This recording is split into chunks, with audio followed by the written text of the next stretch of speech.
महांतम अद्रिम गिरिम मंदरम गोवर्धनम च अमृतमथने गोरक्षणे च धृतवान इति महाद्रिधिक।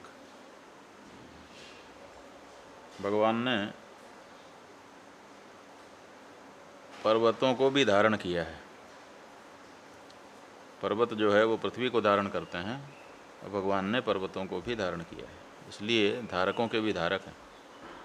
कब कब किया का प्रसिद्ध ही है। जब अमृत मंथन हुआ था उस समय मंदराचल को भगवान ने कच्छपा अवतार धारण करके अपनी पीठ में धारण कर लिया था, और जब कृष्णावतार हुआ उस समय उन्होंने गोवर्धन पर्वत को उठाया था। इस तरह से भगवान का एक नाम महाद्रिधृक है। महा माने बड़ा, अद्रि माने पर्वत, दृक् माने धरने वाला, उसको धारण करने वाला।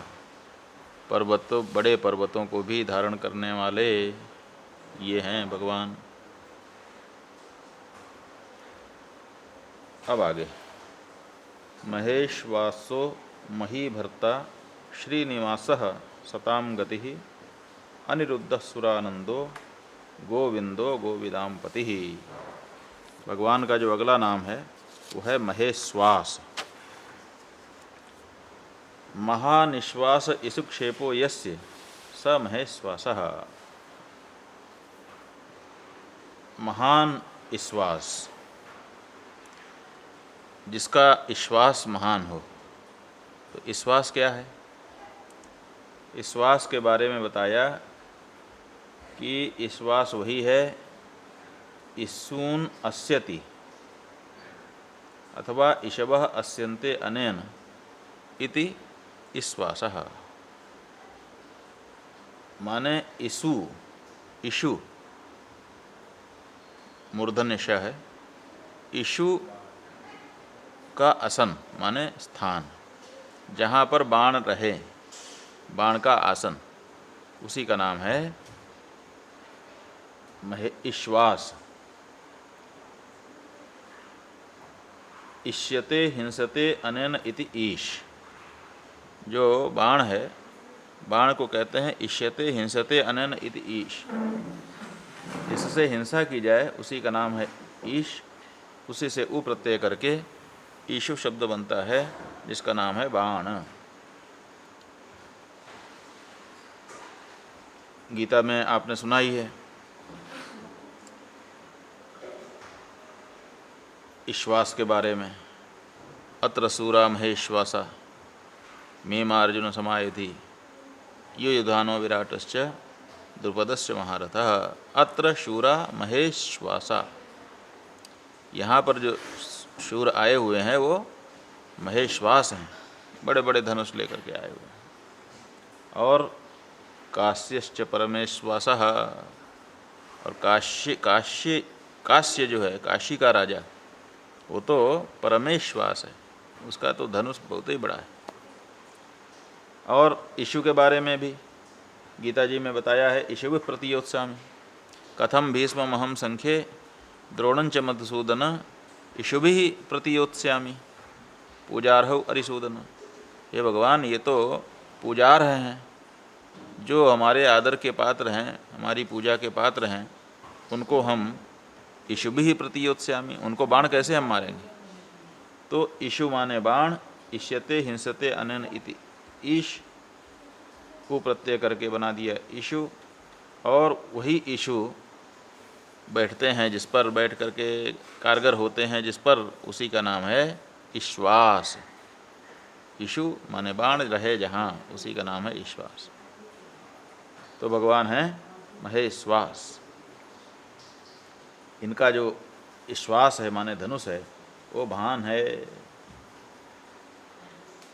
इसीलिए वेद भी कहता है, या मिखुंगिरिशंत हस्ते विवर्क्यस्तवे शिवांगिरित्रतांकुरमाहि कुम शीहि पुरुषं जगत। माने ईशु माने बाण। ये बताया गया है कि 4 तरह के धनुष होते हैं। इनमें एक धनुष का नाम है कारमुक। कार्मुक माने अर्थशास्त्र में बताया गया है 4 तरह के धनुष होते हैं। एक लकड़ी से बना हुआ जो धनुष होता है उसका नाम है कार्मुक। कार्मुक रुजा चक्राब्ज पाशोत्पल ब्रीह्य ग्रीष्म विषाण रत्न कलशप प्रोदित कराम्भोरुह ध्येयो वल्लभया सपद्मकरया श्लिष्टोज्ज्वलद्भूषया विश्वोत्पत्ति विपत्ति संस्थिति करो विघ्नेश इष्टार्थदः। भगवान गणेश के हाथ में धनुष है। कौन सा धनुष है? कार्मुक, लकड़ी से बना हुआ। और दूसरा धनुष होता है कोदंड। वैसे सभी धनुष को धनुष कहा जा सकता है क्योंकि धनुषत्वेन धनुष तो सब हैं, लेकिन वर्गीकरण उनका किया गया है। तो जो बांस की लकड़ी से झुका करके प्रत्यंचा बांध करके बनाया गया है उस धनुष का नाम है कोदंड। और एक धनुष है द्रोण। द्रोणति हिनस्ति कुटली भवति वा इति द्रोण। तो द्रोण जो है वो भी एक तरह की विशेष लकड़ी से बनता है, इसीलिए उसका नाम होता है द्रोण। इसी से द्रोण बना हुआ है, इसलिए द्रोणाचार्य धनुर्विद्या के बड़े आचार्य माने जाते हैं। वैसे उनकी उत्पत्ति द्रोण से हुई है, इसलिए भी द्रोण उनका नाम पड़ता है। लेकिन द्रोण धनुष का भी नाम है। वैसे द्रोण माने पैमाना भी होता है, नाप। कोई अनाज नापना है तो उसके लिए 4 मुट्ठी अगर अनाज निकाल देते हैं तो उसको कहते हैं कुंची, और 8 कुंची जो है उसको कहते हैं पुष्कल, और 4 पुष्कल को आढ़क, और 4 आढ़क का 1 द्रोण होता है। तो पैमाना भी है, द्रोण नाम का एक पर्वत भी है, और नाप भी होता है। 100 धनुष अगर लंबाई चौड़ाई हो तो उस तालाब को पुष्करिणी कहा जाता है। और 3 पुष्करिणी माने 3 धनुष, केवल 3 धनुष लंबाई चौड़ाई हो उस तालाब का नाम है दीर्घिका, और 4 धनुष लंबा चौड़ा हो उसी का नाम है द्रोण।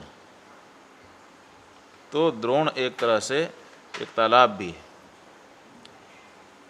लेकिन यहाँ द्रोण हिंसायाम द्रोणति हिनस्ति अथवा कुटिली भवति इति द्रोण। तो द्रोण, कार्मुक, कोदंड और अंतिम है शार्ंग। मानो जो श्रृंग से बने उसी का नाम है श्रांग। सिंगों से जो बना हुआ धनुष है उसी का नाम है शार्ंग। तो आप लोग जानते ही हैं कि भगवान जो हैं शार्ंग धन्वा गदाधर, भगवान का एक नाम है शार्ंग धनुष धारण करने वाले। ये भगवान धारण करते हैं। कुछ लोग कहते हैं कि माथे के ऊपर जो उग जाए उसी का नाम है सींग। तो भगवान का जो धनुष है वो सींग से नहीं बना हुआ है, लेकिन फिर भी उसका नाम शार्ंग क्यों पड़ गया? का इसलिए पड़ गया क्योंकि माथे के ऊपर उगा हुआ था उसका जो कच्चा माल है वो क्या है। तो बताते हैं कि च्यवन ऋषि जब तपस्या कर रहे थे तो च्यवन ऋषि इतने ध्यान में मग्न हो गए कि उनको बाहरी जगत का ध्यान नहीं रहा, और दीमक ने आकर के उनके ऊपर बांबी बना दी, और बांबी के ऊपर बांस उग गए। तो च्यवन ऋषि के माथे के ऊपर उगे, इसलिए बांसों को भी सींग ही कहा जाता है। इसलिए शार्ंग भी उनको कह सकते हैं और कोदंड भी कह सकते हैं। इसलिए कहीं कहीं जगह शार्ंग धनवा और कहीं कहीं कोदंड। हरि कोदंड कठिन जही भंजा आकर के उन्होंने डांट लगाई थी। तो ये जो च्यवन ऋषि के माथे पर उगे हुए बांस थे, जब उनको वरदान देने के लिए ब्रह्मा जी आए तो ब्रह्मा जी ने देखा कि ये माथे के ऊपर उग गए हैं। ऋषि के माथे पर उगे हुए बांस कोई सामान्य नहीं हो सकते, इसलिए इनमें ऋषि का कुछ बल आ गया है, इसलिए ये विशेष बांस हैं। इसलिए उन्होंने कटवा लिया। कटवा करके ले गए, ले जा कर के विश्वकर्मा को दे दिया कि विश्वकर्मा जी इससे ज़रा आप कुछ बन सके तो बना दीजिए। तो विश्वकर्मा जी ने 3 धनुष उससे बनाए। एक धनुष का नाम है पिनाक, दूसरे का नाम है सार्ग, उसी को कोदंड भी कह सकते हैं, और तीसरे का नाम है गांडीव। 3 धनुष जो है बहुत प्रसिद्ध हैं। पिनाकपाणि रक्षोभ्य सर्व प्रहरणायुध ओम नमः इति आगे आएगा इसी विष्णु सहस्रनाम के अंत में। पिनाकपाणि, भगवान जो हैं पिनाक धारण करते हैं, और कहीं कहीं सार्गधर्मा भी कहा गया है, और कहीं कोदंड, भगवान श्री राम के हाथ में कोदंड रहता है। तो ये जो 3 धनुष थे ये विश्वकर्मा जी ने बना दिए, और बना करके ब्रह्मा जी को दिया। ब्रह्मा जी ने कहा कि ये तो अच्छा है, लेकिन ये किसी वीर पुरुष को दिया जाना चाहिए। तो सबसे वीर कौन है? तो भगवान ब्रह्मा जी ने लीला रची और विष्णु और शिव में फूट करवा दी, और दोनों एक दूसरे के प्रति क्रुद्ध हो गए। और तो जैसे ही क्रुद्ध हुए वैसे धनुष पकड़ा दिया, एक इनके हाथ में, जो भगवान शिव के हाथ में गया उसका नाम हो गया पिनाक, जो भगवान विष्णु के हाथ में गया उसका नाम हो गया सारंग। और कहा कि इन दोनों को आप लोग देखते हैं। अब बाण युद्ध होने लगा भगवान शिव में और विष्णु में। लेकिन कैसे निर्णय हो सकता है? अंत में निर्णय नहीं हो पाया। तो ब्रह्मा जी ने कहा कि विष्णु जी जीत गए। तो शिव जी जो है उन्होंने ये सोचा कि हमने ये बाण अपने इष्ट देवता पर चलाए, अच्छा नहीं किया। ये अगर हाथ में रहेगा तो कुछ न कुछ गड़बड़ी ही करेगा, इसलिए उन्होंने उनको इंद्र को दे दिया। और इधर भगवान ने देखा कि ये अपना बाण अपने हाथ से दे रहे हैं, तो हम भी किसी को दे दें। तो उन्होंने ऋचिक ऋषि को अपना सार्ग धनु दे दिया, वो धनुष दे दिया। इस तरह से ये धनुष उनके पास से चले गए।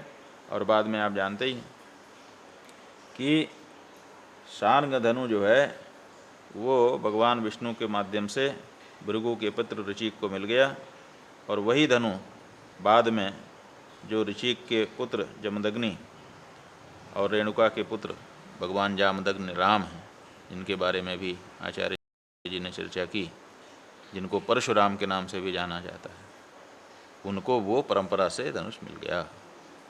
और इधर जो भगवान शिव का धनुष था वो उन्होंने इंद्र को दे दिया, और इंद्र ने जनक राजा के पूर्वज जो राजा थे उनसे उनकी मित्रता थी, तो उन्होंने उनको दे दिया।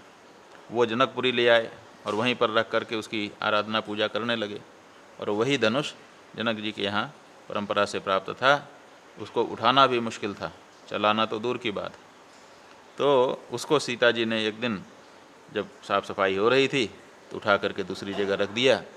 तो जनक जी के मन में बड़ी शंका उत्पन्न हो गई। उन्होंने कहा, अरे ये तो कोमलांगी नहीं है, ये तो बड़ी वीरांगना है, तो इसके लिए तो वीरपति होना चाहिए। तो उन्होंने कहा, वीरता का पैमाना मैं क्या तय करूं? तो यही तय कर दिया कि जो इस धनुष को उठा लेगा उसी के साथ हम सीता जी का विवाह करेंगे। और फिर स्वयंवर हुआ, आप लोग जानते ही हैं, प्रसिद्ध कथा है। भगवान श्री राम आए, दूसरे अनेक राजा लोग आए। अनेक राजाओं ने प्रयास किया, लेकिन तिल भर भी भूमि नहीं छुड़ा सके। भूप सहस्र दस एक ही बारह, लगे उठावन टरई नटार। कहते हैं कि सहस्र दस, 10,000 राजा इस पर अपनी जो राजमाइश की है, लेकिन टरई नटारा। कई लोग कहते हैं एक ही बार में 10,000 लोग कैसे वहाँ पे खड़े हो गए, 10,000 लोग कैसे उसको उठाने का एक साथ प्रयास कर रहे थे, और राजा जनक 10,000 लोगों को एक साथ धनुष उठाने की अनुमति कैसे दे रहे थे। अगर 10,000 लोग उठा लेते धनुष को, तो क्या 10,000 लोगों के साथ सीता जी का विवाह होता? ऐसी समस्या उत्पन्न हो जाती है। तो उसका समाधान विद्वान लोग कहते हैं कि समझने की तुम्हारी भूल है। तुलसीदास जी कह रहे हैं कि भूप सहस्र दस एक ही बारह, बार माने वार, वार माने दिन। एक दिन में 10,000 लोगों ने आजमाइश की, लेकिन तिल भर भूमि छुड़ा नहीं सके। और जानते ही हैं उसके बाद जनक जी को रोष आ गया अब जनिको माखो भटमानी, वीर विहीन मही मैं जानी। मैंने देख लिया कि कोई अब है नहीं वीर, इसलिए जाओ, स्वयंवर समाप्त करने की हम घोषणा कर रहे हैं। तब लक्ष्मण जी को रोष आ गया, कहा जनक जी, जिस सभा में हमारे भाई भगवान राम बैठे हों, इनके जैसा वीर कोई नहीं है, उस सभा में इस तरह का उद्घोष आप नहीं कर सकते हैं। और जब फटकारा तो फिर भगवान राम ने लेत चलावत खींचत गाढ़े, काहू न लखा रहे सब ठाड़े। कब भगवान ने उसको उठा लिया, लेत और चढ़ावत, कब उसका चढ़ा दिया, और कब खींचत, कब उसकी प्रत्यंचा खींच दी, और कब टूट गया किसी ने जाना ही नहीं। तो ये भगवान की विशेषता। और उसी की जब वो टूटा तो उसकी टंकार जो हुई, उसी से परशुराम जी को पता चल गया। तो परशुराम जी आ गए। परशुराम जी के साथ लक्ष्मण जी का संवाद बड़ा प्रसिद्ध है, वीर रस उसमें दिखाई देता है, वाक्पटुता भी दिखाई देती है, और लक्ष्मण जी का भगवान श्री राम के प्रति अनुराग भी दिखाई देता है कि कैसे वो लोहा ले लेते हैं अपने भाई के लिए। बड़ा सुंदर वर्णन है, तो सब लोग जानते ही। तो वो पिनाक वहाँ से आया था, इसलिए ये प्रसिद्ध धनुष है। भगवान के धनुष की प्रसिद्धि है, उसकी चर्चा होती है। और विशेषता यही है कि भगवान के धनुष पर अगर कोई बाण चढ़ जाए तो फिर वो अमोघ होता है। जिमी अमोघ रघुपति के बाणा, जैसे अमोघ है रघुपति का बाण। अमोघ माने जो व्यर्थ ना हो, माने बाण चढ़ेगा तो लक्ष्य का संधान करेगा ही करेगा, व्यर्थ नहीं जाएगा। माने उनका लक्ष्य एकदम सही है, सटीक है। अगर फायर करेंगे तो 100% लक्ष्य के वेदन की गारंटी है, 100% पूरी तरह से, कभी भी चूकते नहीं हैं। तो इतना सटीक निशाना कैसे हो सकता है? ये सटीक निशाना निशानेबाज की भी विशेषता है, लेकिन निशानेबाज के साथ साथ जो धनुष है, जो बाण है, उसकी बनावट की भी विशेषता है। कितना ही अच्छा निशानेबाज हो, अगर धनुष ही ठीक ना हो, बाण ही ठीक ना हो, तब तो इसलिए वो धनुष का भी अपना वैशिष्ट्य है कि वो लक्ष्य को खुद ही जज कर लेता है और तदनुसार ही वार करता है। तो आजकल स्मार्टफोन लोगों ने बनाया है ना, ऐसे ही भगवान का जो धनुष है संभवतः स्मार्ट धनुष है। स्मार्ट का मतलब स्वयं बहुत कुछ एडजस्ट कर लेता है, और फिर जो खास बात है वही चलाने वाले के ऊपर रहती है। दोनों की प्रतिभा क्षमता को मिला करके लक्ष्य का भेदन हो जाता है। ये परशुराम जी की विशेषता है। परशुराम जी का आज अक्षय तृतीया का आविर्भाव का दिन मानते हैं। वैसे उनका आविर्भाव सायंकाल के समय हुआ है, इसलिए बहुत से लोग जब सायंकाल में तृतीया रहती है वैशाख के शुक्ल पक्षी, तभी उनका आविर्भाव मान लेते हैं। तो तृतीया कल सायंकाल में थी, तो बहुत से लोगों ने कल भी मान लिया। और जो स्नान दान की तिथियाँ होती हैं वो सूर्य को स्पर्श करने वाली तिथियाँ मानी जाती हैं, इसलिए अक्षय तृतीया के जो कृत्य हैं वो आज सूर्योदय के समय में तृतीया रहने के कारण आज होंगे। इस तरह से तृतीया है। ये परशुराम जी बहुत बड़े धनुर्धारी हैं, इनसे बड़ा कोई धनुर्धारी नहीं। इन्होंने ही भीष्म को, द्रोणाचार्य को और कर्ण को धनुर्विद्या सिखाई थी, और द्रोणाचार्य से ही अर्जुन ने सीखा था। माने जो धनुर्धारी हुए हैं विशेष, वो इन्हीं की देन है। और आपने सुना ही कि परशुराम जी आज भी जीवित हैं, ये चिरजीवी हैं। अश्वत्थामा बलिर्व्यासः हनुमांश्च विभीषणः कृपः परशुरामश्च सप्तैते चिरजीविनः। ये 7 चिरजीवी हैं, आज भी ये जीवित हैं। और परशुराम कुंड बना हुआ है हिमाचल प्रदेश में, वहाँ पर जो साधक जाते हैं उनको उनका दर्शन भी होता है। इटली के वेनिस यूनिवर्सिटी के प्रोफेसर फिलिपी हैं, वो भारतीय संस्कृति में और वेदांत शास्त्र में बड़ी रुचि रखते हैं। तो उनको प्रेरणा हुई थी, तो वो भारत आए थे और जा कर के परशुराम कुंड के आसपास रह करके उन्होंने परशुराम जी का दर्शन करने की कोशिश की थी। अभी भी बताते हैं कि परशुराम जी अनेक लोगों को दर्शन देते रहते हैं और वो कलयुग के अंत तक रहेंगे परशुराम जी। किस लिए रहेंगे? क्योंकि अभी उनके अवतार का उद्देश्य पूरा नहीं हुआ है। उनके अवतार का एक उद्देश्य तो यही था कि उन्होंने उद्धत राजाओं को शिक्षा प्रदान की, लेकिन इसके साथ साथ जब कलयुग का अंतिम चरण आएगा और अंतिम कलयुग के अंदर जब पापाचार बहुत अधिक बढ़ जाएगा, तब भगवान का अवतार होगा कल्कि के रूप में। और कल्कि के रूप में जब अवतार होगा, तब भगवान परशुराम उनके गुरु बनेंगे और गुरु बन के उनको अस्त्र शस्त्र की शिक्षा प्रदान करेंगे। उस अस्त्र शस्त्र की शिक्षा को प्राप्त करके कल्कि जो है, जैसे परशुराम जी ने कभी उद्धत राजाओं को ठिकाने लगा दिया था, उसी तरह से भारत की उस प्रजा को जो अधर्म के मार्ग पर चल रही होगी उसको ठिकाने लगाएंगे और फिर से धर्म की स्थापना करेंगे। तो ये उनके अवतार का अभी उद्देश्य बचा हुआ है, इसीलिए वो जीवित रह करके उस काल की प्रतीक्षा कर रहे हैं। कहते हैं कि उनसे बड़ा धनुर्धारी मुश्किल है मिलना।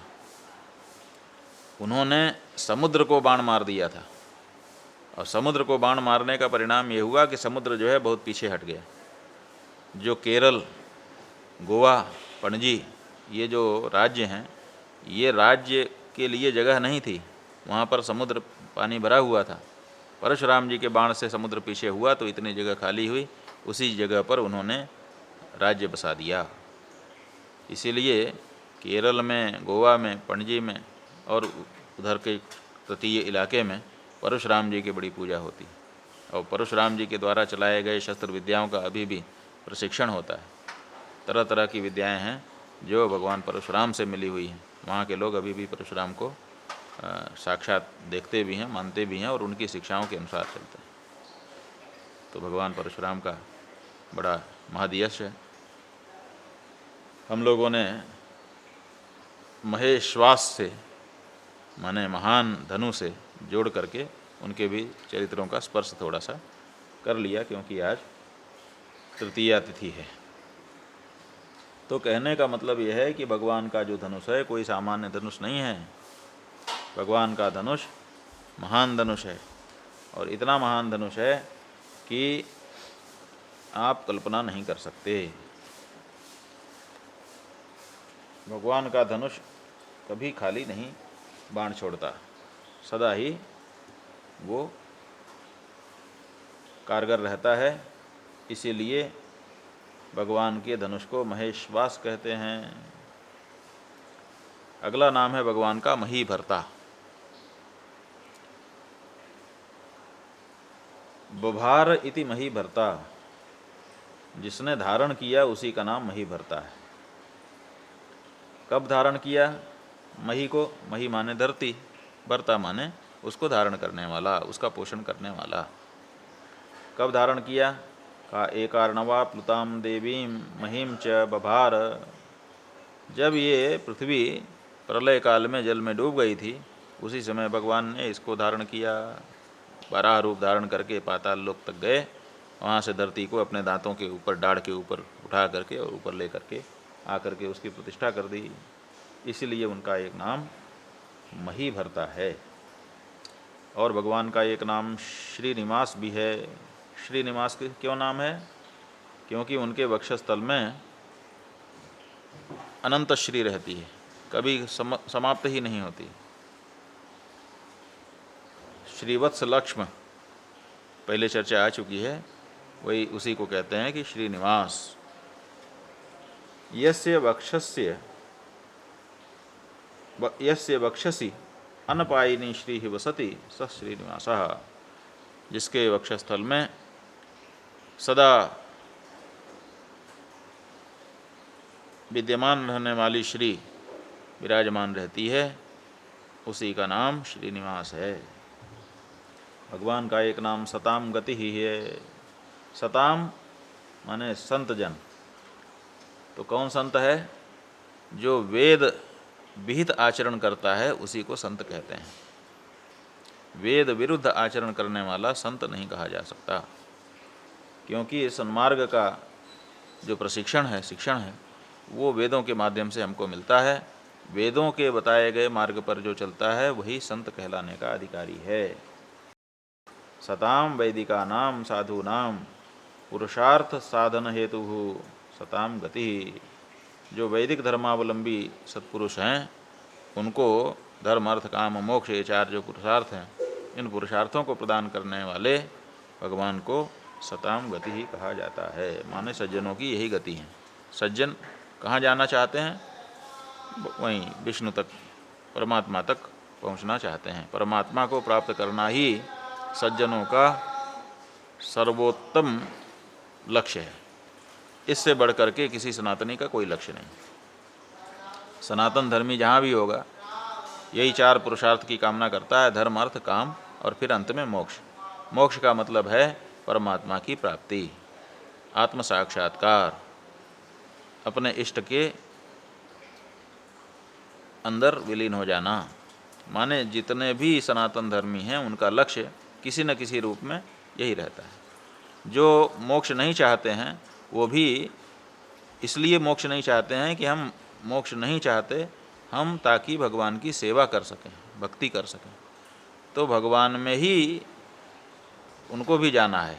वो भी मोक्ष इसलिए किसी और कारण से नहीं मोक्ष से रोक रहे हैं अपने मन को। वो इसलिए रोक रहे हैं कि हम भगवान के भक्त बने रहें, मुक्त हो जाएंगे तो भगवान का स्वरूप हो जाएंगे। हमको सेवा में आनंद है, इसलिए हमको तो सेवा चाहिए। तो सेवा करने के लिए वो मुक्ति की कामना नहीं करते। वस्तुतः वो जो भगवान के चरणों की जो रति है और उनकी चरणों में निरंतर रहने की जो भावना है वही एक तरह का मोक्ष है। वो भक्ति को ही मोक्ष मान रहे हैं कि हम अगर ऐसे रहेंगे तो ये हमारा मोक्ष ही है, हमको कोई समस्या नहीं आएगी। भगवान में जब मन लग जाता है तो सांसारिक दुख आ करके भी हमको बाधा नहीं पहुंचाते हैं। इसीलिए भक्त कहता है कि दुखों से हमारी मुक्ति हो जाएगी जब हमारा मन भगवान में लग जाएगा और परमानंद की प्राप्ति हो जाएगी। अपने प्रेमी के सानिध्य का लाभ अगर किसी को मिल जाए, उसकी सेवा का अवसर किसी को मिल जाए तो वो सुख का अनुभव करता है। उसी तरह से भगवत सेवा से हमको सुख हो जाएगा और भगवान के शरण में जाने से हमारे दुख दूर हो जाएंगे। तो दुखों का आत्यंतिक निवर्तन और सुखों की आत्यंतिक रूप से प्राप्ति, इसी का नाम तो मोक्ष है। तो भक्त भी अंततः मोक्ष ही चाहते हैं। इसलिए सताम गति, सज्जनों की गति है भगवान। गति माने जहाँ तक आदमी जाना चाहता है वो लक्ष्य। तो भगवान जो है लक्ष्य है किसके? सताम। और सत कौन है? का जो वैदिक धर्म का अवलंबन करने वाला। न केनापि प्रादुर्भावेश निरुद्ध इति अनिरुद्धा। भगवान का एक नाम है अनिरुद्ध। आ माने नहीं, निरुद्ध माने बांधा गया। जो कभी बांधे नहीं जा सके, जिनको कभी जेल में नहीं रखा जा सका, उन्हीं का नाम है अनिरुद्ध। और दूसरा नाम है भगवान का सुरानंद। सुरान आनंदयति सुरानंदः। जो देवताओं को आनंदित करते हैं। कैसे आनंदित करते हैं?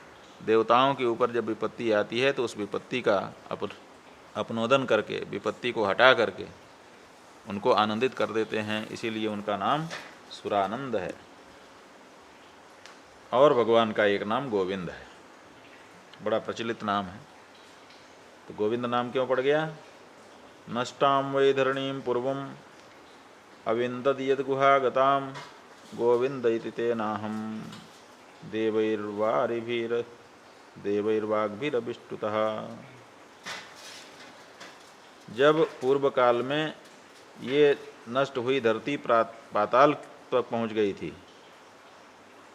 किसी को पता नहीं था कि धरती इस समय कहाँ है। उस समय देवताओं ने भगवान के पास जाकर के स्तुति की और क्या कहा? आप जो है, गो माने पृथ्वी, पृथ्वी को आप विंदति माने प्राप्त कर सकते हैं। आप पृथ्वी को प्राप्त कर सकेंगे और कोई दूसरा इस समय पृथ्वी को प्राप्त नहीं कर सकता। तो जब उन्होंने हमको कहा गोविंद, तो हमने जा कर के पृथ्वी को खोज दिया, इसीलिए हमारा नाम गोविंद हो गया। मोक्ष धर्म वचनात् महाभारत के शांति पर्व में। और दूसरा अर्थ पहले हम लोग बता ही चुके हैं, अहम किलेंद्रो देवानाम तुम गवामिंद्रतांगतः गोविंद इति लोकास्त्वाम स्तोष्यन्ति भुव शाश्वतम। इंद्र ने कहा था कि मैं तो देवताओं का इंद्र हूँ, आप गायों के इंद्र हैं, इसीलिए आपको गोलोक मिल गया है, इसलिए आज से आपका नाम लोग गोविंद कह करके बुलाएंगे। तब से भगवान का नाम गोविंद पड़ गया। और दूसरा एक अर्थ भी है, वो अर्थ ये है कि गौरेशा तु यतो वाणी ताम च विंदयते भवान गोविंदस्तु ततो देव मुनिभिः कथ्यते भवान। ये गौ का अर्थ जो है कई है। गौ माने वाणी भी एक अर्थ होता है, गौ माने गाय, गौ माने पृथ्वी, गौ माने वाणी। तो ये जो वाणी है ये किसकी कृपा से हमको मिली है? ये भगवान की कृपा से हमको वाणी मिली है। क्यों? क्योंकि भगवान कहते हैं अक्षराणाम अकारोस्मि, वही ध्वनि है और उसी ध्वनि से ध्वनित होकर के सब वर्ण बोले जा रहे हैं। जो स्वर हैं, अगर स्वर ना हो तो व्यंजनों को बोल पाना मुश्किल हो जाएगा। तो स्वर के रूप में सब व्यंजनों में, जैसे प्राण के रूप में सब प्राणियों में भगवान विराजमान हैं, उसी तरह से स्वर के रूप में सभी अक्षरों में भगवान विद्यमान हैं, इसलिए उनको भगवान कहते हैं गोविंद। ये जो वाणी है ये यही वाणी आपको आप प्राप्त कराते हैं और यही वाणी आपकी प्राप्ति का भी कारण बनती है, क्योंकि इसी से उपदेश होते हैं। उपदेश होकर के भगवान के प्रति उन्मुख लोग हो जाते हैं, इसलिए आपका नाम है गोविंद। हरिवंश पुराण का एक कथन है।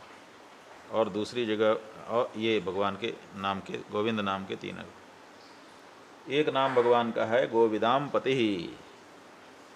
गौ माने वाणी अभी बताया ही, जो उसको जानते हैं, गोविद गो को जानने वाला, और उनका जो स्वामी है, तो वाणी को जानने वाले बड़े बड़े विद्वान बने बैठे हुए हैं जो वाणी को जानते हैं।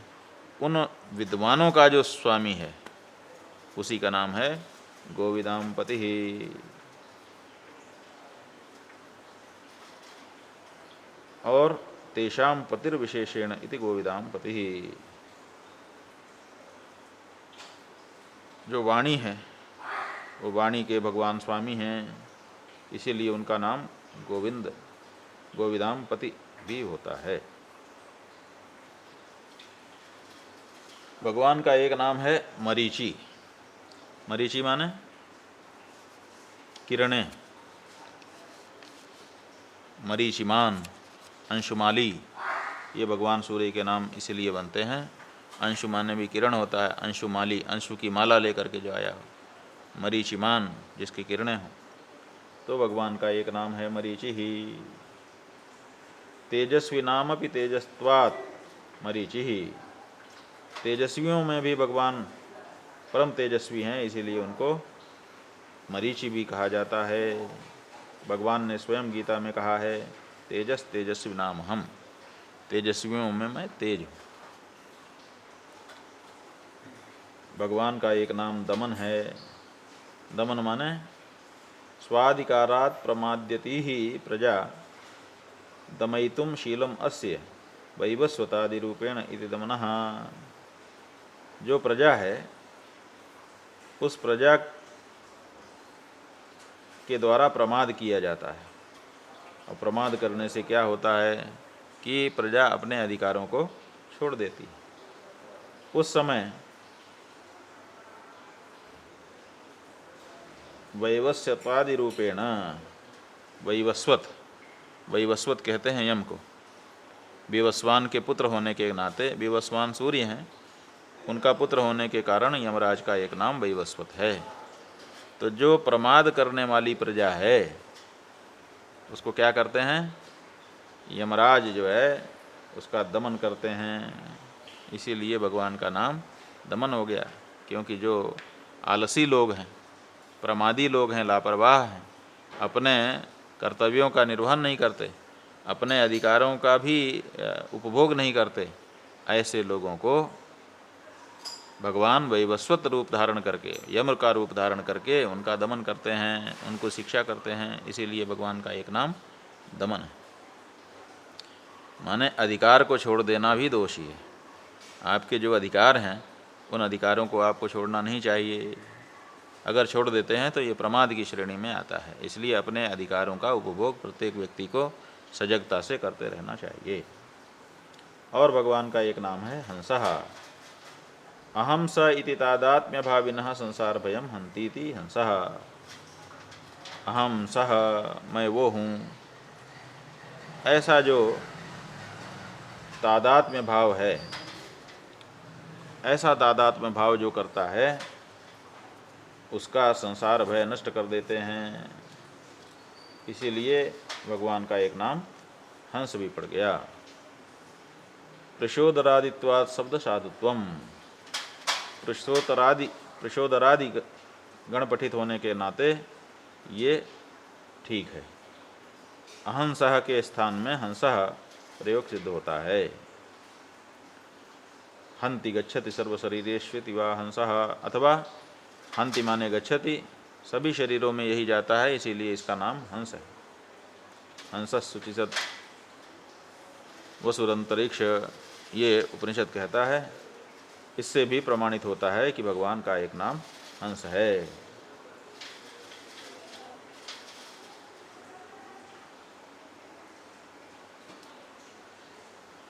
हंस, हंस शब्द के बारे में तो बहुत अधिक विचार हम लोगों के साहित्य में उपलब्ध होता है, क्योंकि हंस विद्या है, हंस साधना भी है।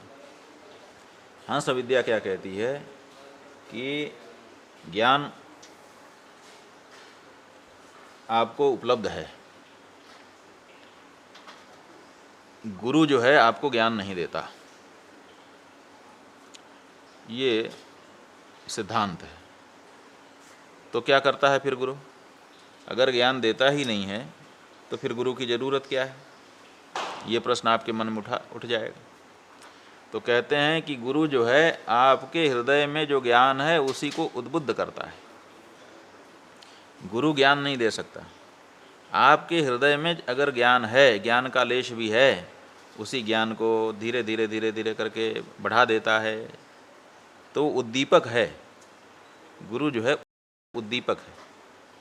जैसे कोई गृहिणी थोड़ी सी चिंगारी अगर कहीं मिल जाए तो उसको रुई में पहले ले लेती है, और रुई में चिंगारी रख के ऐसे ऐसे हिलाती, फिर वो रुई में चिंगारी बढ़ जाती है, फिर उसको नारियल की छिलके के साथ रख देती है, फिर वो उसमें आग आती है, फिर छोटी छोटी लकड़ियाँ रख देती है, फिर और आग हो जाती है, फिर बड़ी लकड़ी रख देती है, उसमें आग, उसके बाद तो फिर जो भी आ जाए फिर तो कोई दिक्कत ही नहीं है ना।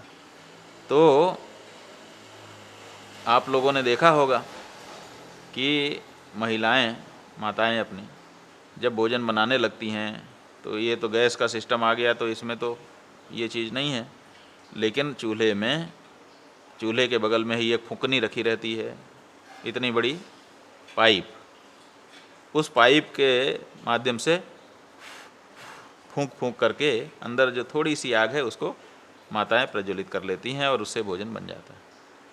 तो क्या मतलब हुआ? फूंकने से आग बढ़ गई, लेकिन चिंगारी थी तब न बढ़ गई। अगर चिंगारी ही चूल्हे में ना होती तो फूंकने से बढ़ जाएगी। तो इसका मतलब है कि पहले एक चिंगारी हो और उसके अगल बगल में कुछ लकड़ी छोटी छोटी हो और फिर कोई फूंके तो वो धीरे धीरे बढ़ जाती है। तो गुरु का काम क्या है? ज्ञान कोई देने की चीज़ नहीं है। आप कैसे दे देंगे? कोई शरबत तो है नहीं कि घोंट के पिला दिया, टेबलेट भी नहीं है कि मुंह खोलो आ करो और खिला दिया। ज्ञान कैसे दोगे? तो बताया कि ज्ञान देने की चीज़ ही नहीं है, ज्ञान तो भगवान ने दे रखा है। इसलिए भगवान प्रथम गुरु है। नारायण का स्मरण हम लोग क्यों कर रहे हैं? नारायण समारंभाम, ये बात क्यों कह रहे हैं? क्योंकि पहला उपदेश उन्हीं के द्वारा हम लोगों को प्राप्त हुआ है। और उनका उपदेश कैसा हुआ? का यस्य निश्वसितम वेदा, ये जो ज्ञान है, वेद है,